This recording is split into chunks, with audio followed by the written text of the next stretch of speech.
I'm here to talk about a couple of projects that have run for nearly 3 years at University of Manchester. And the aims of my talk are to sort of tell you about our project, although there's more reports coming out next year with an evaluation of the student experience of having more quants and the staff experience of being involved. So first I'll tell you about the project, and then I wanted to introduce what for me are the foundations of bringing quants into the social and political classrooms, scaffolding and bridge building. So I'll try and explain about scaffolding more because it's very useful. And then I'll talk a little bit about the kinds of materials that we've been developing at Manchester with the partnership between the quantitative experts and those who were teaching, say, politics or sociology, some of whom are also quantitative experts. So I will give some examples, but there isn't much time, and I wanted to mention that we have a website. So the website is now gradually accumulating case study, which involves a set of materials like a resource pack, and we also have 2 briefing papers on the material I'm talking about and some videos. So we've had a lot of fun making up this sort of collection of materials because it hasn't just been the internal project staff. That's the abstract of my talk, which will be available on the internet. But I just wanted to mention really and acknowledge the huge team that's been working in Manchester and give you a sense of the breadth of our projects. We have the PIPs, Patterns in Politics and Society, and that's been looking on expanding the enrichment of the substantive social science classrooms with quantitative data and quantitative methods. I think now we're looking at calling it quantitative skills because we're focusing on the student skills building. And then we also had curriculum innovation funds. So there were sort of 2 projects, and I want to list the projects in the curriculum innovation. These were our various staff members, but there's really 25 different staff now. And now we have Q staff with another 4 or 5 new staff. Mark Brown, Jackie Carter managing the Q staff, Joe Wathan and Jen Buckley, and a number of other people have been involved. So it isn't something that I've just done. But what I really wanted you to hear was the kinds of course units that have been affected by the reintroduction of more quants. Figuring out society, data and the news. So that has some media studies coverage, and that's taught across the whole university. It's not within a department. The survey method in social research, obviously that sounds like a quants course, but we've revamped it and changed the way it's taught. Engaging social research, that's a first-year course with hundreds and hundreds of students in year 1 of the BA in social science. But in fact, in recent years, we've split what was called the BA Econ, which was a very large program or degree program, and we've split that off and have a BA in social science, and things are just getting more and more diverse, really, even for those year 1s. Then the substantive courses, sociology of personal life, sociology of spiritual life, power and protest, racism and ethnicity, then the politics of policymaking, introduction to comparative politics. I mean, just to take that last example, we've let the students give their opinions on a survey which was done outside the classroom using SurveyMonkey. And they could just tick their views on a few questions that had come from a national opinion polling survey. And then the lecturer brought the results in as a bar chart and compared it with the national average for students and also with the national average for adults. And what you see is that Manchester students are not typical students, and they're not typical British resident people either. So they were able to see graphically how different their opinions were. Those were on the impact of immigration. So the staff have a lot of choice about what they decide to have as a quantitative element.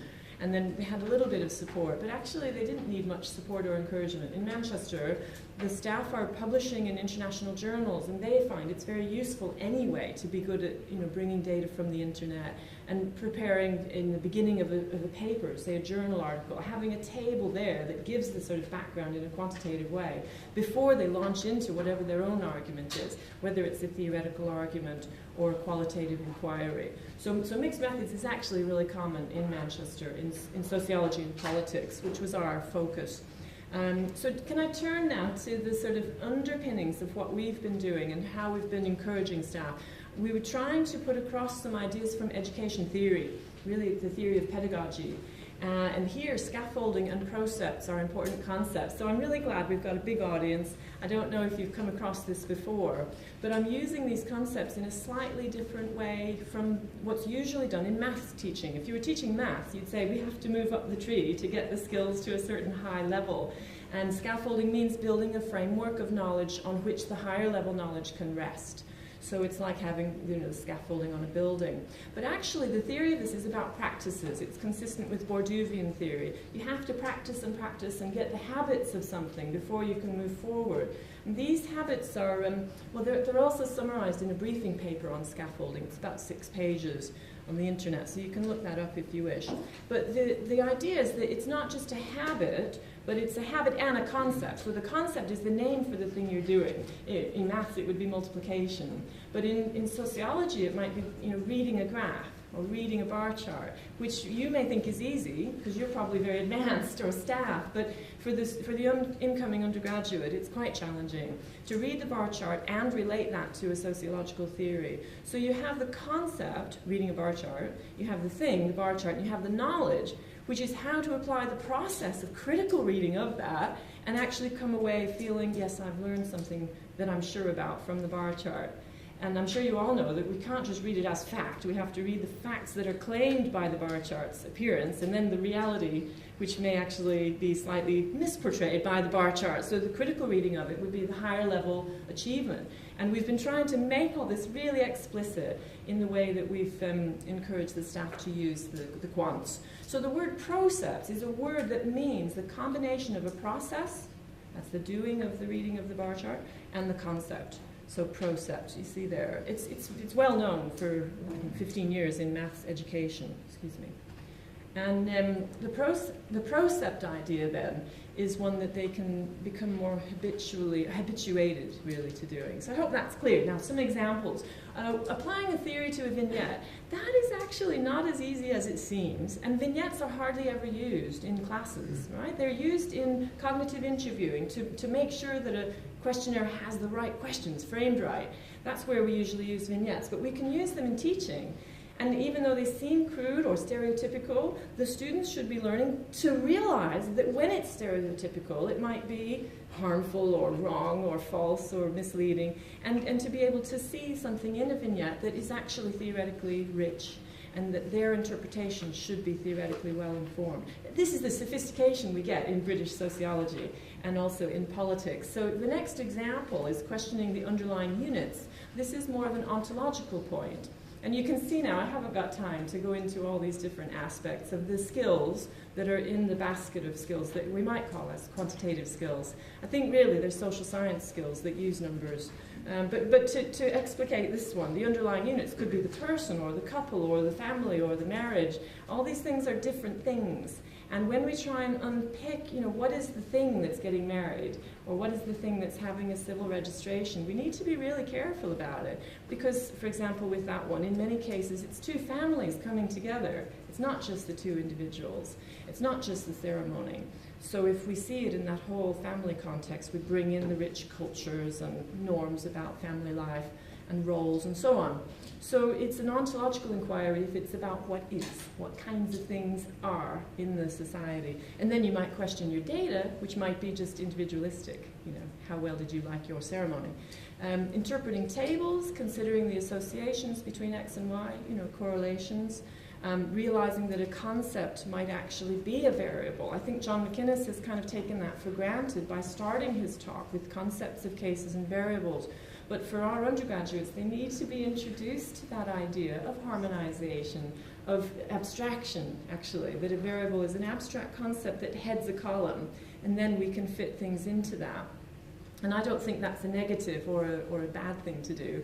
I know it's often criticized, but it's quite useful. So those are examples of procepts, and they're not that easy to learn. So we are now arguing in the team, especially Mark Brown, Stephanie Thompson, Jackie Carter, and some of us are writing a paper together, that embedding is not the same as enriching. So embedding, to be brief, is putting the quantitative skills into the substantive classroom.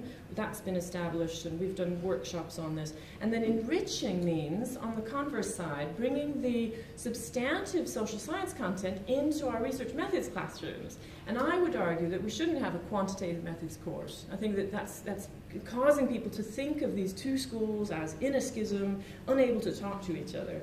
I quite like having a research methods course, and in that I would try and avoid having really simplistic examples like they were counting beans and what was the probability of a white ball coming out of a bag. You know, that's a classic example where your social science students are turning off. They want to know about finance. They want to know about politics and immigration and people's tendency to vote or not to vote. So if you can bring in voting evidence, suddenly the young people are more interested, and they'll start to talk about, well, did you vote? I didn't vote. Why didn't you vote? You know, it's because of where I live. And you get that excitement in the classroom. So that's all active learning. So the methods of embedding we've been working on, we've had cluster analysis, we've seen reading lists from about 15 different courses, and we've been trying to get the staff to do the work of bringing the quants in, so not having to have an expert, because the skills involved in UK for years 1 and 2 particularly are quite low level. It's really good if they can just be reading graphs by the end of year 1, if they can be, say, doing a subset of microdata by year 2, that would be a fabulous achievement. And of course, for the highest level of achievement, for merit and distinction, first class degrees, they should be critically assessing the data that they're using. So it's not really that difficult, and it's not really climbing up the tree with your scaffolding, right? It's actually more building bridges between units of knowledge, like categorization, like some of the things that John mentioned, and quantification and measurement and ordinal.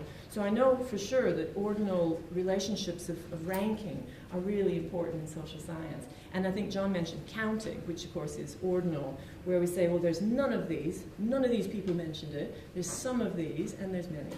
So those are some of the methods we've used. Now, it's difficult to put across the contents of some of our baskets of materials. There's 10 of them. One is on understanding solo living as a singleton, which is much more common today in Britain than before. And you see here an SPSS output appearing in a spreadsheet. So we think spreadsheets are easier for students and staff to use and manipulate and play with. But actually, when we embed this into sociology courses, some of the staff, as well as postgraduate tutors that assist in the classroom, they start panicking. And we have interview evidence showing the concerns that they have, that they feel they haven't really got the skills and experience to help students to learn how to use a spreadsheet. So we've already backed away from using statistical software, and yet we still have a sort of skills deficit. And we've just encouraged people, and they found it was quite satisfactory. So using Microsoft Excel, you know, it's easy to get into it.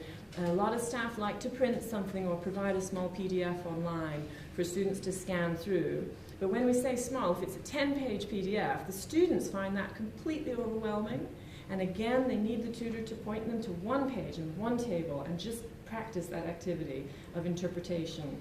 So I've just shown you that to illustrate. The general point is the student moves upward over the 3 years of their degree, from being a critical reader of data to a maker of tables, hopefully getting control of data and using microdata eventually, perhaps in year 3 in their dissertations.